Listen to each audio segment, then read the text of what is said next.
es, aquí no cabe ningún facho. Lo que me imagino da... Bueno, pero eso en otro contexto. Hace Varios años ya. Eso es el 23 de agosto del año 2014, exactamente. No, la tiene que haber reeditado porque fue... ¿Fue mucho antes? Sí, fue antes. Bueno, cuéntanos un poquitito qué es la Coordinadora de Padres y Apoderados por la Educación. Esta es una organización que nace justamente de las movilizaciones del 2011. Y los padres, ahí nos dimos cuenta de que nuestros hijos estaban en la primera fila y nosotros estábamos atrás aplaudiendo porque ellos luchaban por recuperar la educación como un derecho y en realidad éramos nosotros los responsables de haberles entregado el país que ellos estaban viviendo y la educación de mercado que tenían. Por lo tanto dijimos, no, la responsabilidad también es nuestra, así es que tenemos que estar primero a su lado, cuidándolos. Y después dijimos, no, tenemos que tener voz propia, por lo tanto tenemos que tener una organización que sea una herramienta que nos permita poder luchar también y movilizarnos junto a ellos como actores dentro del movimiento. Así es que creamos esta organización que primero era de hecho y el 2014 pasó a ser de derecho.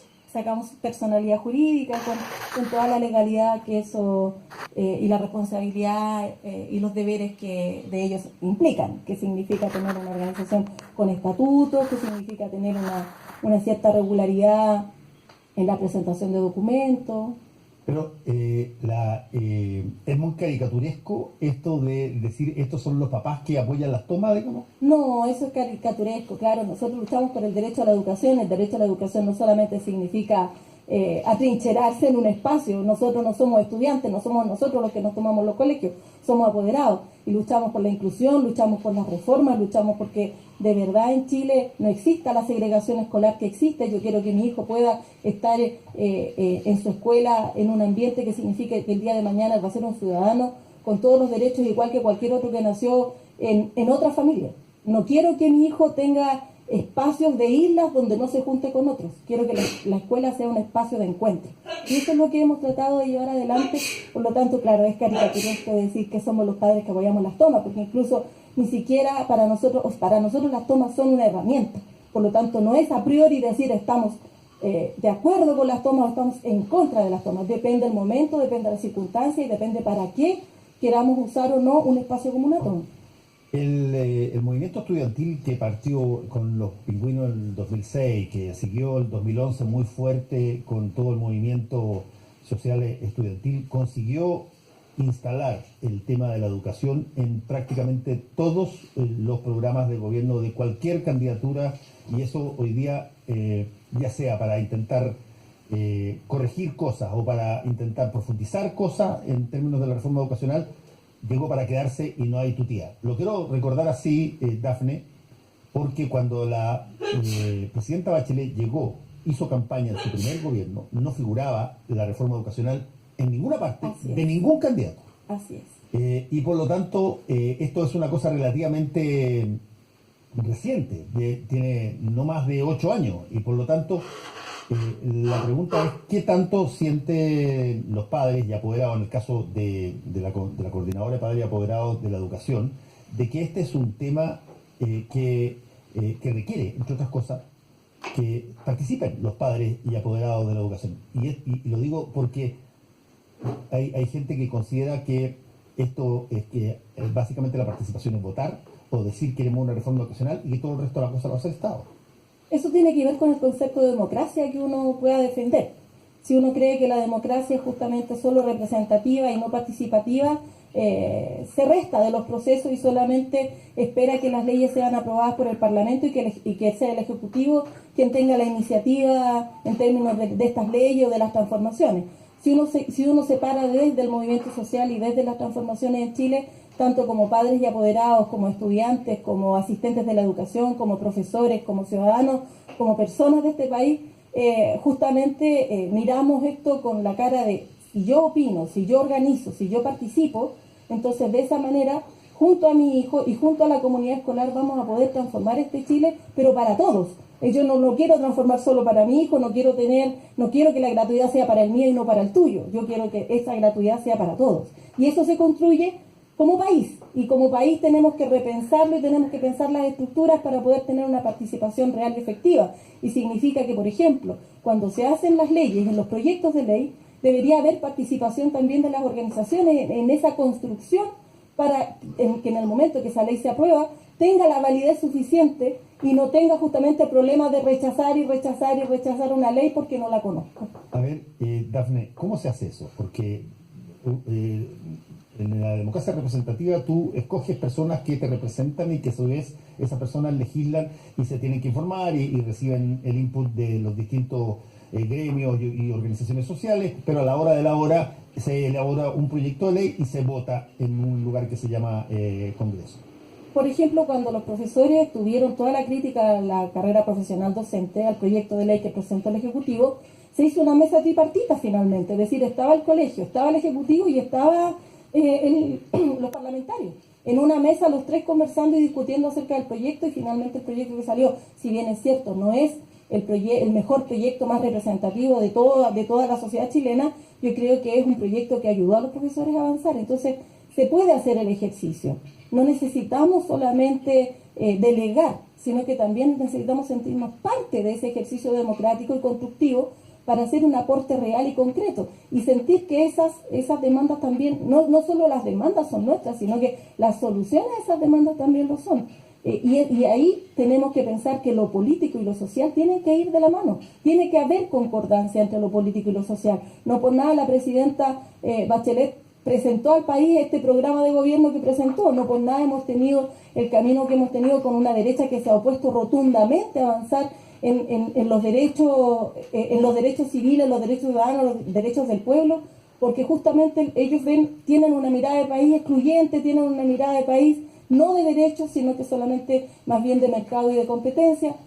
Si no hubiese sido por el movimiento social que presionó y que estuvo y que generó también propuestas, porque los estudiantes secundarios han generado propuestas, han planteado sus posiciones respecto a lo que es la desmunicipalización, respecto también a lo que era carrera docente, lo que es hoy día el nuevo financiamiento para la educación pública, lo que es el proyecto de ley, por ejemplo, de educación superior.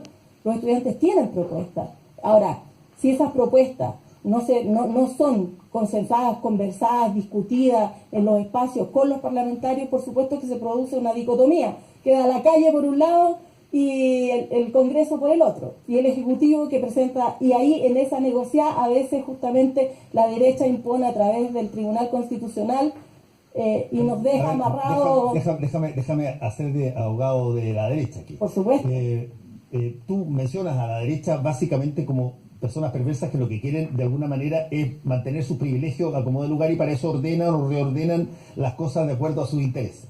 Porque tienen una constitución política que les sirve para eso. Está bien, pero no perversamente, sino que porque por ideología. Está bien, ellos creen en eso, pero las cosas que proponen, yo te podría argumentar, las cosas que proponen son básicamente dos tipos de cosas donde se choca en materia educacional. Una es que ellos argumentan que el derecho que no debiera perderse jamás es la de los padres de elegir dónde se educan sus hijos, y en segundo lugar es que la educación debiera tener los componentes potenciales de gratuidad o becas o lo que sea, hasta lo que el Estado pueda dar, y el resto, si es que las personas tienen recursos, debieran financiarse la educación. ¿Qué hay de malo en todo eso?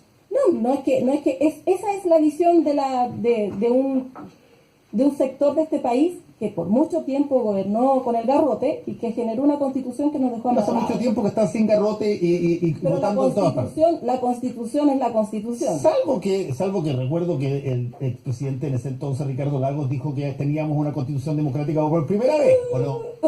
2005. Lo dijo, por favor. Y yo no creo en eso. Está bien, pero ¿votaste por él? No. No estaba en Chile además, así que no podía votar por él tampoco. ¿Votaste por él cuando él fue presidente de la República? No estuve en Chile. Bueno, ese es un saco, porque si hubiese estado en Chile probablemente lo hubiese hecho, quién sabe, porque acuérdate que llegaron a primera vuelta con Joaquín Lavín separado por 30 y tantos mil votos y en ese entonces todo el Partido Comunista se volcó hacia Ricardo Lagos y votó por él. Pero yo si me preguntan, yo voté por Ricardo Lagos, no voté por Ricardo Lagos, no estaba en Chile, no podía. Okay. Pero el hecho práctico es que la Constitución en algún momento dado se legitimó como una nueva Constitución. Y hoy día hay bastante consenso en que no era la... Y se legitimó el copago y se legitimó el CAE, porque justamente creíamos en que teníamos que pagar por la educación y si pagábamos estaba bien. Esa era una idea que teníamos en la cabeza metida todo, digamos. Okay. Pero cuando el movimiento estudiantil se plantea esta idea loca de decir fin al lucro, a la derecha se le mueve el piso, porque ellos defienden el lucro en la educación.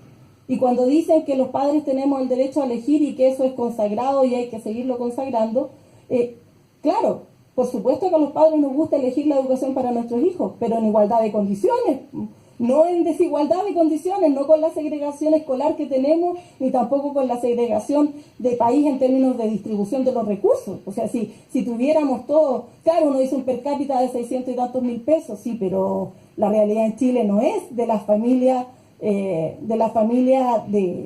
80% de la población ese per cápita. Entonces, hasta hoy día, ese derecho de los padres a elegir era mentiroso. Quien elegía a los estudiantes era la escuela. La escuela elegía ni siquiera al estudiante, sino a la familia incluso.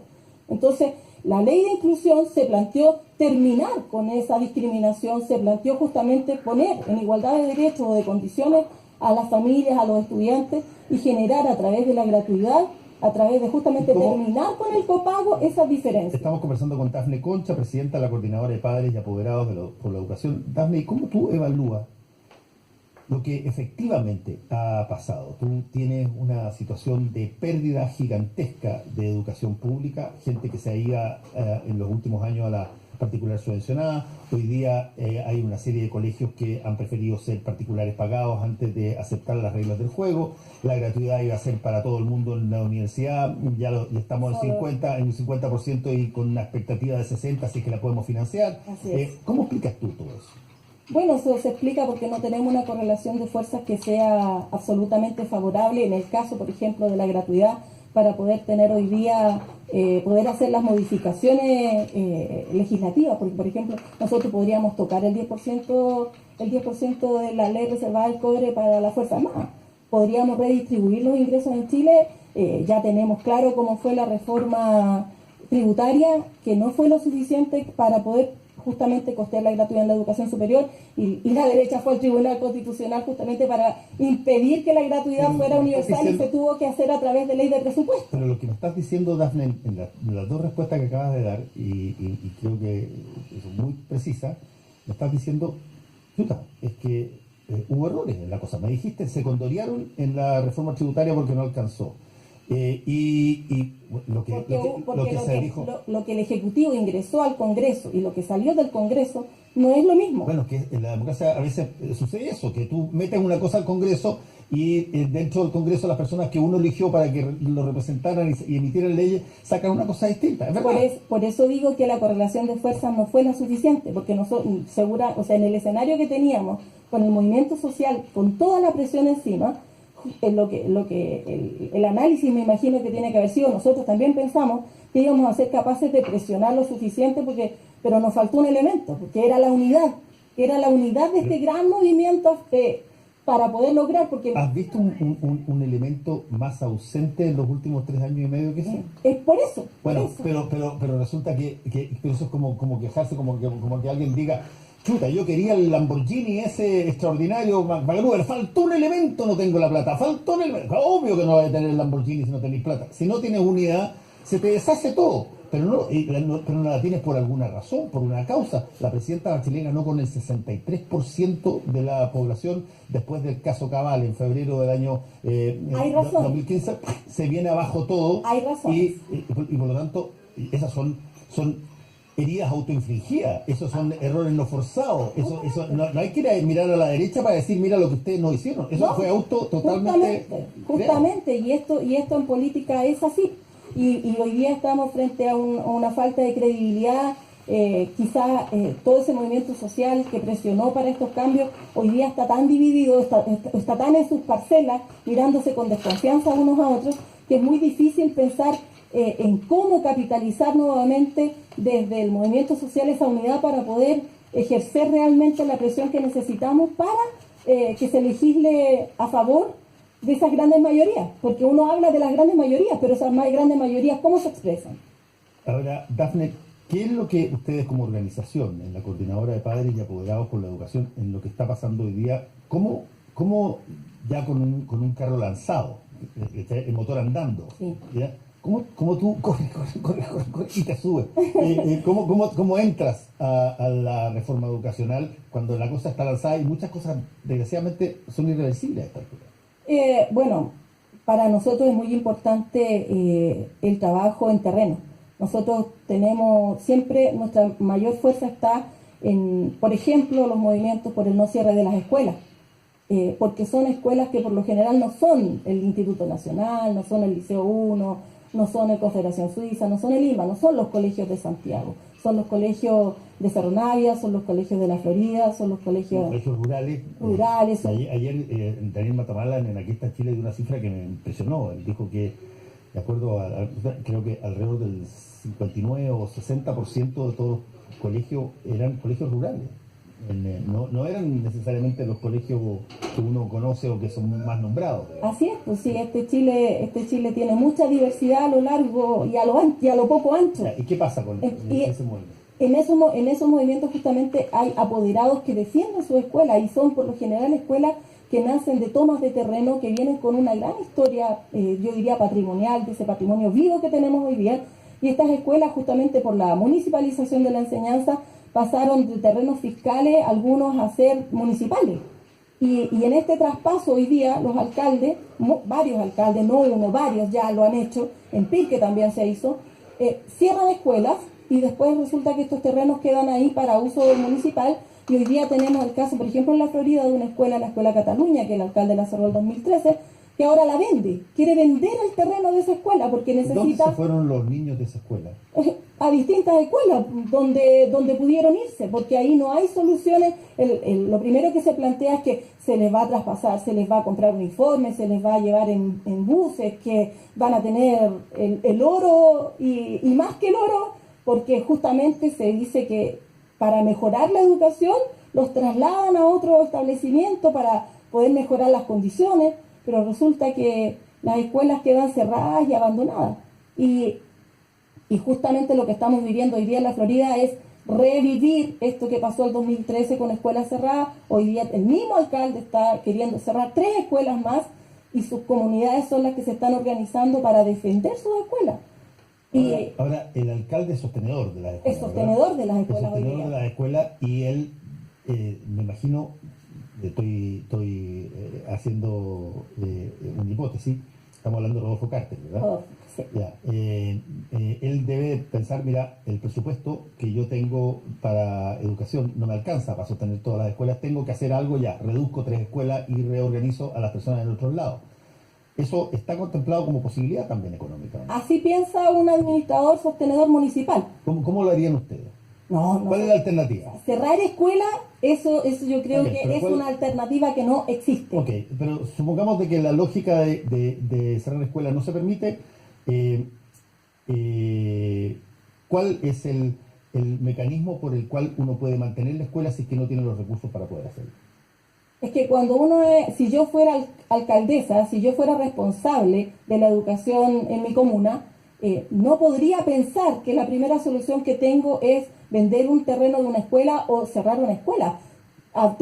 Por algo soy autoridad y tengo un consejo municipal, por algo estoy en el cargo que tengo y tendré que buscar las soluciones, tendré que interpelar al ministerio, tendré que crear soluciones, tendré que ser creativo, pero cerrar una escuela y dejar a una comuna como la Florida, así de populosa, y donde las escuelas públicas, con todos los problemas sociales que sabemos que involucra la población cercana a las escuelas públicas, sobre todo en algunos sectores de la Florida, con muchas necesidades de escuelas, por ejemplo, de liceos técnicos, que es una gran demanda que tenía la Escuela Cataluña, que hoy día la quieren vender el terreno. Entonces uno dice, ¿por qué a esos niños se les deja sin una oportunidad? O sea, les cierro la escuela y los dejo sin oportunidades porque no tengo plata para esto, pero sí tengo plata para hacer contratos directos con las empresas del aseo y toda esa cantidad de plata que podría ahorrarme en hacer el contrato directo al hacer la licitación. ¿Por qué? ¿Por qué en la Florida ha pasado que el día de hoy está el alcalde por 4 concejales de la nueva mayoría está interpelado en el Tribunal Electoral justamente por notable abandono de deberes? ¿Por qué? O sea, las cifras que se muestran en el informe presentado al TER son cifras que de verdad pagan la educación de la ¿Cuántos Florida niños completa. más o menos abarcan las escuelas que se supone que están siendo cerradas en la Florida, más o menos? Como 700, porque una escuela tiene 350 que tiene matrícula completa. No es que no tenga matrícula y que estén los niños de a 2 niños por sala. Una escuela de adultos, de educación de adultos, que es la única escuela científico-humanista de educación de adultos en la Florida, y otra escuela que es una escuela chiquitita, que es una escuela básica, que este año le cerró el primero básico y que la ha dejado justamente todos los últimos años, no ha invertido un peso ni siquiera en pintura en la escuela. Justamente eso, ¿qué significa? Si no invierto ni siquiera en pintura, cierro el primero básico, ¿qué significa? Que estoy justamente dejando morir una comunidad educativa. Ahora, y soy el responsable como sostenedor. ¿Qué señala? ¿Han acudido ustedes al Ministerio de Educación con esta? Sí, hemos tenido reuniones con el senador Montes, con la diputada Camila Vallejo, que ha estado trabajando junto a estas comunidades. La ministra de Educación estuvo en una reunión. Bueno, el ministerio planteó todo su apoyo en términos de lo que es el no cierre de las escuelas, de hacer lo posible, de hablar con el alcalde, de buscar los mecanismos, porque también es cierto que no cumple con los requisitos para poder presentar los papeles ante el Ministerio de Educación para el cierre de las escuelas. Es decir, pareciera ser que lo que está haciendo es un acto como de matonaje, de mandarle la carta a los apoderados que por su propio bien se van a cerrar estas escuelas. Me imagino yo que la incertidumbre del apoderado se lleve al niño a otra escuela y que así pierda matrícula y pueda justificar que esa escuela no se justifica, porque si no ha presentado los papeles al ministerio y le mandó las cartas a los papás hace más de un mes, ¿qué es lo que significa eso? Y esa es una política que hemos visto que se repite, una política. Hoy día también nos llamaban por teléfono de San Ramón, me parece que era, para preguntarme qué podían hacer, porque parece que se cerraba otra escuela. Porque claro, municipal, porque este es un conflicto que se va a vivir ahora, que tiene que ver con el proceso que estamos viviendo en el Parlamento, en el Congreso, de la ley de nueva educación pública, que los alcaldes hoy día, hay algunos que quieren retener las escuelas, como el alcalde de Santiago, que no quiere la desmunicipalización, y parece ser que todo su sector no quiere entregar las escuelas, y hablan de que, bueno, que pasen las malas escuelas, que pasen las comunas que tienen deuda, y que las que tienen plata y las que están bien, que se queden con las escuelas, ¿no?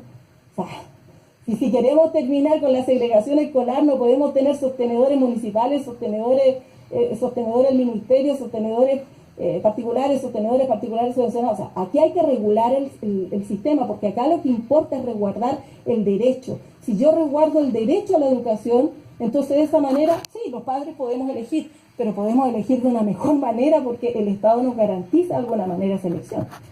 Dafne Concha, presidenta de la Coordinadora de Padres y Apoderados por la Educación, muchas gracias por haber estado acá. Gracias, Fernando. Y nos vamos, son las 11 de la mañana en punto. Que le vaya bien, chao. Asistencia médica en viajes Asiscard.